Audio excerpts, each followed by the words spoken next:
PTP voice के देखने वालों को अस्सलाम वालेकुम।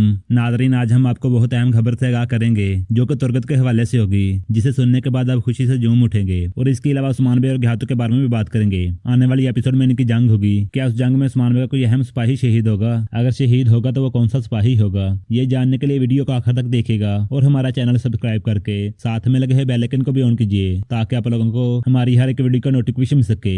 नादरीन, जैसा कि आप लोग जानते हैं, आने वाली एपिसोड में जंग होगी। घातू को ऑर्गन खान की तरफ से मदद मिलेगी और दूसरी तरफ उस्मान बे भी शहनशाह की मदद हासिल करने के लिए निकल चुके हैं। निकोला और उस्मान बे नेके में गोगर उसके पास जाएंगे और वहां पे शहनशाह इनके साथ मुलाकात करेगा और इस मुलाकात में इंसाफ का इतिहाद होगा ताकि घातू की फौज को हरा सकें। आने वाली एपिसोड में हमें बड़ी जंग देखने को मिल सकती है। बात करते हैं उस्मान बे के कौन से सिपाही की उस जंग में शहादत हो सकती है, क्योंकि इस जंग में उस्मान बे के सिपाही की शहादत जरूर होगी। ऐसा हरगिज़ नहीं होगा कि उस्मान बे बिना कुर्बानी दिए हुए ये जंग जीत जाएं। यकीनन यहाँ पे उस्मान बे को बड़ी कुर्बानी देनी पड़ेगी। तो वो कौन सा किरदार हो सकता है जिसके इस जंग में शहीद होने के बहुत ज्यादा चांस हैं? नादरीन, अगर वाकई बड़ी जंग हुई तो नादरीन हमारे ख्याल में बुरान के बहुत ज्यादा चांस हैं कि इसकी शहादत हो जाएगी। और इसके अलावा बायसुंगर भी हो सकता है कि इन दोनों में से किसी एक की शहादत होगी। नादरीन, ऐसा भी हो सकता है कि जंग हो ही ना, लेकिन फिर भी इनकी लड़ाई जरूर होगी, क्योंकि हम ट्रेलर में उस्मान बे के सिपाहियों को लड़ते हुए देख चुके हैं जो कि मंगोलों को जहन्नम हासिल कर रहे हैं। आने वाली एपिसोड में उस्मान बे मंगोलों के ऊपर हमला करेगा। इस हमले में तो किसी की शहादत नहीं होगी, अलबत्ता अगर जंग हुई तो फिर यकीनन कोई ना कोई सिपाही शहीद होगा। इसके बारे में आपकी क्या राय है कि उस्मान बे का कौन सा सिपाही शहीद हो सकता है? इसके बारे में आप लोग अपनी राय लाजमी दीजिएगा।